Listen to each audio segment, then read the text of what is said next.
लोकसभेच्या निवडणुकीनंतर राज्यातल्या मंत्रिमंडळाचा विस्तार कधीही होऊ शकतो अशी चर्चा असताना शिंदे गटाचे मंत्री उदय सामंत यांनी केलेल्या एका वक्तव्याने सर्वांचं लक्ष वेधलंय। भरत गोगावले हे जरी तांत्रिकदृष्ट्या पालकमंत्री नसले तरी ते रायगडचे अदृश्य पालकमंत्री आहेत असं वक्तव्य उदय सामंत यांनी केलंय। भरत गोगावले हे भविष्यात दृश्य स्वरूपातले पालकमंत्री होतील असंही ते म्हणालेत। रायगडमध्ये जिल्हा नियोजन समितीची बैठक पार पडली होती। या बैठकीला पालकमंत्री आणि राज्याचे उद्योग मंत्री उदय सामंत उपस्थित होते। यावेळेला माध्यमांशी बोलताना त्यांनी भरत गोगावलेंच्या संदर्भातलं विधान केलं। भरत शेठ जरी तांत्रिकदृष्ट्या पालकमंत्री नसले तरी ते रायगडचे अदृश्य पालकमंत्रीच आहेत। पुढे काय पुढे दृश्य स्वरूपाचे पालकमंत्री होतील।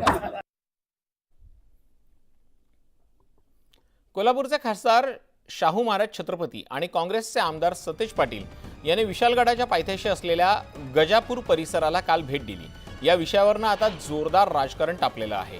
या प्रकरणात राज्य सरकारमधले मंत्री आणि अजित पवार गटाचे नेते हसन मुश्रीफ यांनी मोठं विधान केलेलं आहे।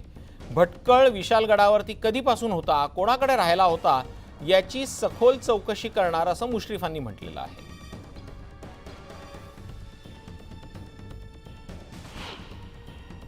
आता यासीन भटकळ प्रकरण हे कालच आम्हाला कळालं। त्याचीही अधिक चौकशी केली जाईल। तो कुठं राहिला होता, का राहिला होता, कुणाच्यात राहिला होता, मग ही माहिती असती तर पोलीस का गप बसते ही माहिती घेऊ आपण।